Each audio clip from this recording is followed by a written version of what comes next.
আমরা বাস্তবায়ন করতে চাই, তাহলে আমাদের এই রাজনৈতিক দলগুলোকে ঐক্যবদ্ধভাবে কাজ করতে হবে। আমাদের যে কোনো একটি বিষয়ের পক্ষে বিপক্ষে কথা থাকবে, যুক্তি তর্ক থাকবে, কিন্তু দিন শেষে যেটা দেশের জন্য, দেশের মানুষের জন্য মঙ্গলকর, আমরা সবাই যেন সেটাতে ঐক্যবদ্ধ হতে পারি। আমরা বিশ্বাস করি আমাদের এই রাজনৈতিক দলগুলোর মধ্যে যদি এই মিউচুয়াল রেসপেক্টটা থাকে, আগামীর বাংলাদেশ হবে অপ্রতিরোধ বাংলাদেশ। আমরা আপনাদেরকে অনুরোধ করি, বাংলাদেশের সরকারি যত কর্মকর্তা কর্মচারী আছে তারা যেন আর তাদের দায়িত্ব পালন বাদ দিয়ে তোষামোদীর রাজনীতিতে লিপ্ত না হয়। আমরা অনুরোধ করি বাংলাদেশ পুলিশ নামক যেই প্রতিষ্ঠানটিকে খুনি হাসিনা ধ্বংস করে দিয়েছে, সেই প্রতিষ্ঠানটি যেন কাজের মাধ্যমে তার গৌরবটি আবার ফিরিয়ে আনে। আমরা আপনাদেরকে অনুরোধ করি, সরকারি সকল অফিস আদালত যত কিছু রয়েছে, সে পুলিশ হোক, বিচারক হোক, আমলা হোক, দয়া করে জনগণ থেকে হাত পেতে ওই ঘুষের টাকা নিবেন না।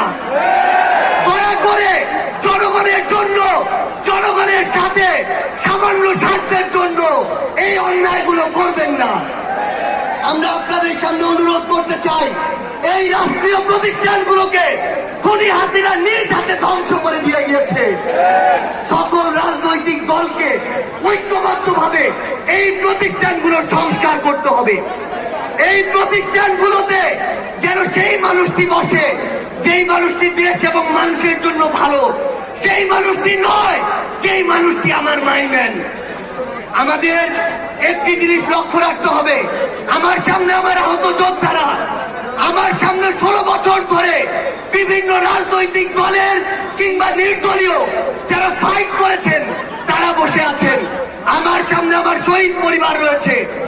এই প্রত্যেকটি গুম, খুন, বিচার বহির্ভূত হত্যা, এগুলোর বিচার যেন আমরা ঐক্যবদ্ধভাবে করি। এই খুনি হাসিনার বিচার যেন আমরা ঐক্যবদ্ধভাবে করি।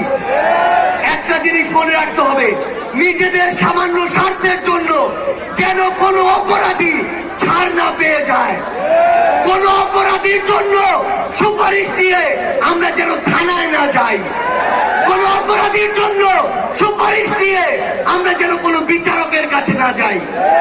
এই নতুন বাংলাদেশে ধ্বজভঙ্গ শিক্ষার সিস্টেম গুলো, এই কারিকুলাম গুলো আমাদেরকে ঠিক করতে হবে।